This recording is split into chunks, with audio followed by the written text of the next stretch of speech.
Ronnie Burkett et le Québécois Gilles Daou qui s'y affronteront. Nous serons sur place, l'équipe de RDS motorisée qui se déplace. Un petit changement en 1994. On verra de l'accélération, du centre d'accélération de Napierville tout au cours de la saison.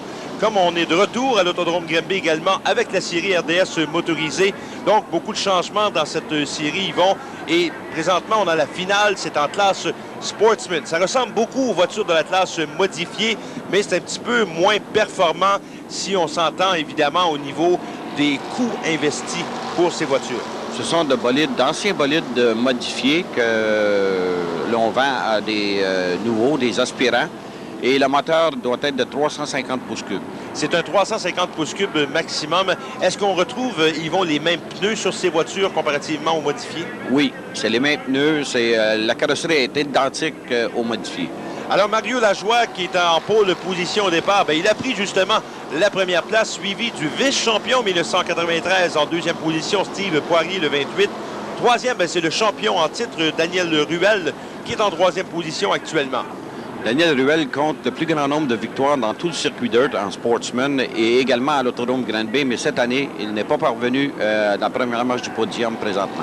Si on parle du circuit dirt, évidemment, à l'Autodrome Granby, c'est une sanction justement de l'association dirt. Quand on parle de dirt pour les profanes du stockage sur terre battue, on parle, c'est la même chose qu'une sanction, exemple NASCAR sur piste asphaltée. Oui, Dirt représente 28 pistes dans le nord-est des États-Unis, en Ontario et au Canada. Donc, c'est un petit peu similaire. Mario Lajoie, lui, il est toujours en première position. C'est une finale de 20 tours chez les Sportsmen. On est au 15e tour maintenant. Mario Lajoie est toujours le meneur. Il y a eu un changement en deuxième position. Steve Poirier qui est rétrogradé, lui, jusqu'à la 5e place. C'est Mario Moreau qui est troisième maintenant, la voiture numéro 26. Daniel Ruel est cependant demeuré, dis-je bien, en troisième position. Ruel est toujours en quête d'un premier gain cette saison, même s'il détient tous les palmarès, tant chez Dirt qu'à Granby. Et du côté de Daniel Ruel, il est à la recherche d'une première victoire. Mais Mario Lajoie, lui, ça fait longtemps qu'il n'a pas remporté une victoire à l'Autodrome Granby. Il y a exactement 2 ans que Mario n'a pas triomphé, même s'il occupe le premier rang au classement depuis les dernières semaines. Et ces pilotes, Yvon, qui compétitionnent de façon régulière tous les vendredis soirs à l'Autodrome Granby. La présentation, c'est à compter de 20 heures. Il y aura une présentation des plus spectaculaires. Nous serons sur place, l'équipe de RDS motorisée.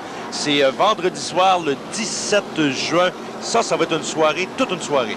Pour nous, à Granby, c'est une première parce que c'est les Empire Super Sprint. Moi, je n'ai pas eu l'occasion de les voir, mais je pense que tu les as rencontrés. On les dit très spectaculaires.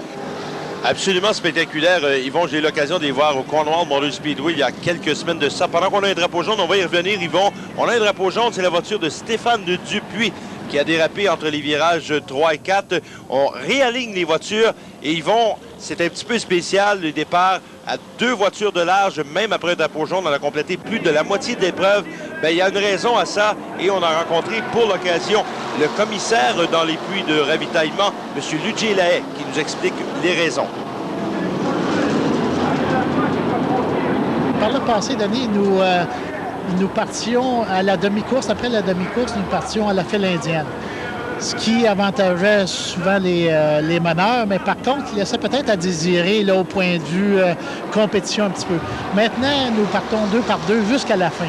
Ça a lieu de resserrer les voitures ensemble et d'améliorer la compétition aussi. Alors, ça explique un petit peu, ça ajoute effectivement au spectacle pendant qu'on est dans le dernier tour de cette finale chez les Sportsmen. Mario Lajoie, il est en route pour une première victoire cette saison au volant de sa voiture numéro 87, le virage numéro 4, le drapeau quadrillé qui est maintenant agité. Belle victoire de Mario Lajoie qui termine donc en première position. En deuxième place, on retrouvera la voiture numéro 1 de Daniel Ruel qui termine deuxième. Et en troisième position, le 26, Mario Moreau, Clément Terrien, quatrième de 39, Steve Poirier. Et en cinquième position, toute une remontée de Clément Terrien. Il était parti de la 27e position. 27e position. On va s'arrêter, Yvon, pour la pause. On va être de retour.